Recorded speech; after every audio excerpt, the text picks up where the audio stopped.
I'm going to carry on with this class of showing you how to become a better DJ. So, what we've already talked about so far, everything kind of builds on each other, and what this particular episode is going to talk about is 5 most common business problems.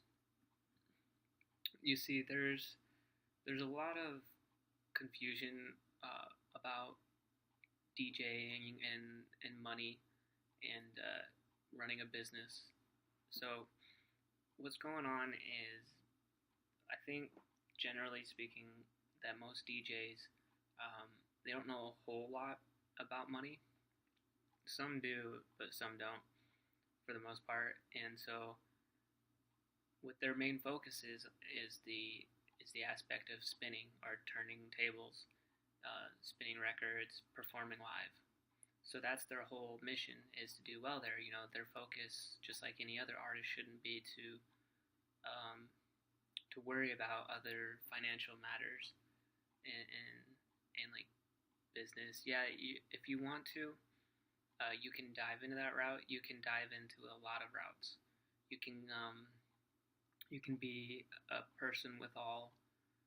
You wear many hats, as they say.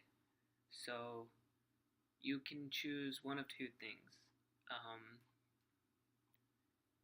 You can wear as many hats as you want, or you can pay other people with the money that you make from DJing to do your financials, your books, and stuff like that. But you do need someone to run the numbers, to crunch the numbers, because for every business, if you don't have money in, if you're not bringing money in, you're not really a business.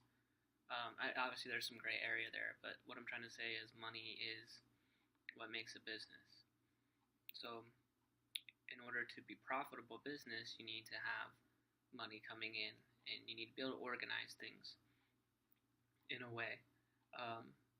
But I'm here to say that if you're a DJ, then there's a lot of things that go into taking it into like career mode, where you're thinking about careering as a DJ for the rest of your life. You really got to think about a lot of different things. As fortunate as it sounds, sometimes at first you need to be wearing all the hats until you can figure out like who to delegate your accounting, your marketing, your street team stuff like that. Sometimes you have to wear hats, many different hats at first.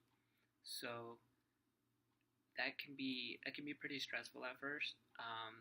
That's why today I'm going to go over the 5 common business mistakes that most new DJs make, and in general most people make with any business that mistakes that they made.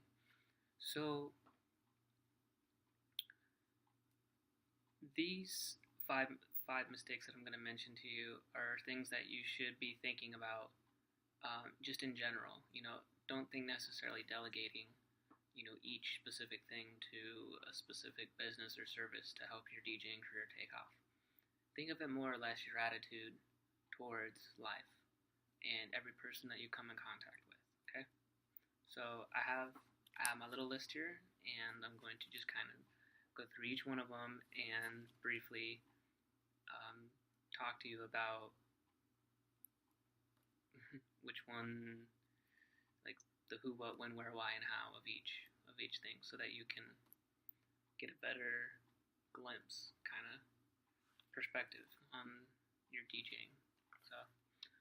So the first one is numbers. I think one of the biggest mistakes that DJs make is their numbers. They don't exactly understand all the numbers, meaning ticket sales that are coming in through the door, who gets a cut of what. For the most part, they get that. I think they call it a hustle. Kind of, get more people in.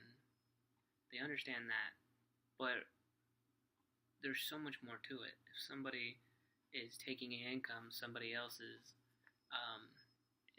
is deducting that.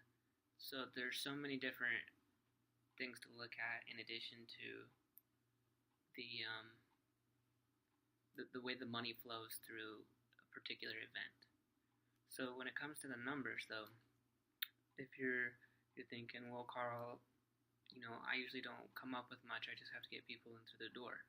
Well, if the more you know, the better. And if you can understand that, yeah, you say you do bring this many people in, but yet they're only giving you X amount of dollars, then that's not really fair on your part. Like, you got to know how much you're worth as a DJ. So you want to know the numbers. You want someone who works for you to crunch the numbers. And so that's kind of it for the numbers. And then a little bit later on, I can see already on the end of the list that I want to talk about something a little bit more. Actually, we can jump right into that one. It's to the last. It's 5 out of 5 on my list. But financial matters are different than numbers. Numbers is being able to understand money in, coming, and money out. But in my opinion, financial calculations are, or just financial matters, are, you have two things. You have a business, and then you have your personal expenses. So you gotta be able to distinguish or categorize things as business related or personal, which means you could have different bank accounts or same bank accounts. Well, how do you classify something as different as a business expense? Well, that goes into detail. Like, you want to talk to your accountant for that. But you have to be able to separate business from personal.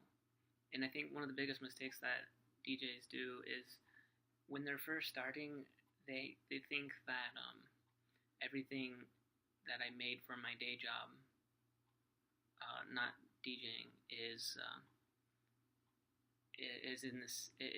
being put into the DJing stuff. Most likely it is.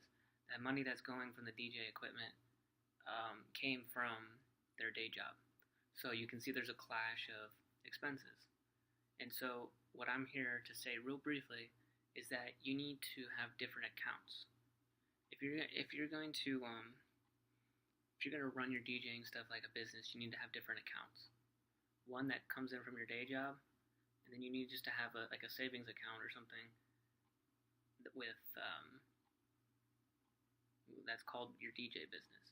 And I'll just leave it at that. But that's one of the biggest mistakes people make, and is they try to combine everything, and that's where it gets confusing. So don't think solely like setting up an LLC or corporation. Don't think about that just yet. Just think two different accounts. Okay, so let's go into the next one. So yeah, we'll go right into organization. So this is number 3 on our list. Organization is very important.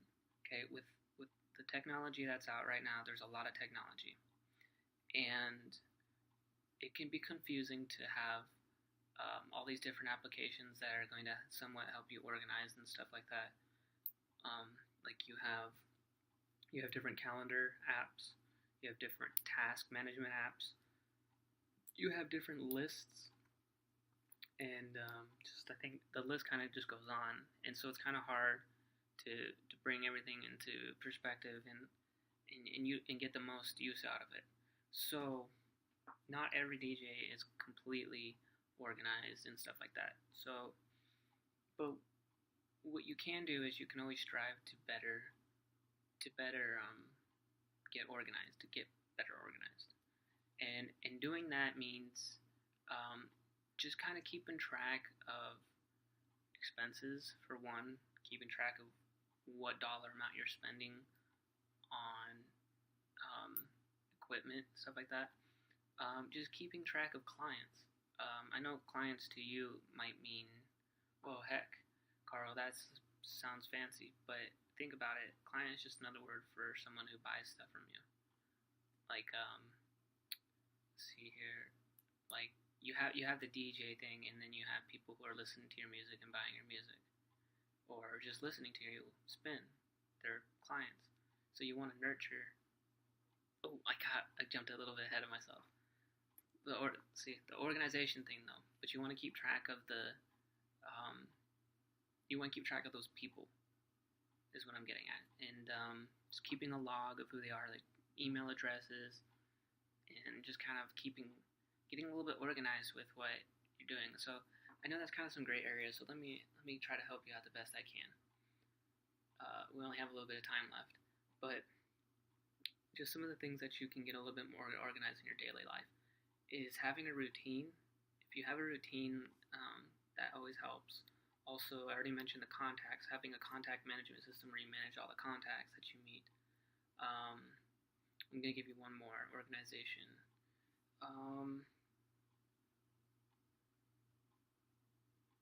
And then you have a calendar. You're going to have a calendar of all the things that are going to be planned for the week.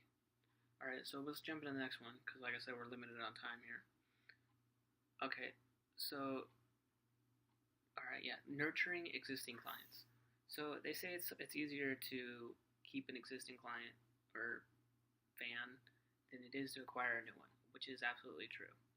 Because if you can keep that continuum of great service to that particular client, you don't have to acquire a new one. It just saves you money. Don't ask me for the statistics or science behind it because I don't know. I just know. I just believe it. And I've read a lot of stuff on it about keeping the same clients and nourishing those relationships versus going and acquiring new ones. So you can always be trying to get new ones, but just be careful about who you take on. Just kind of think about that. So then the last one I want to talk about here is putting the time in. One of the biggest mistakes that most people make is they think that there's an easy way to do it. There really isn't.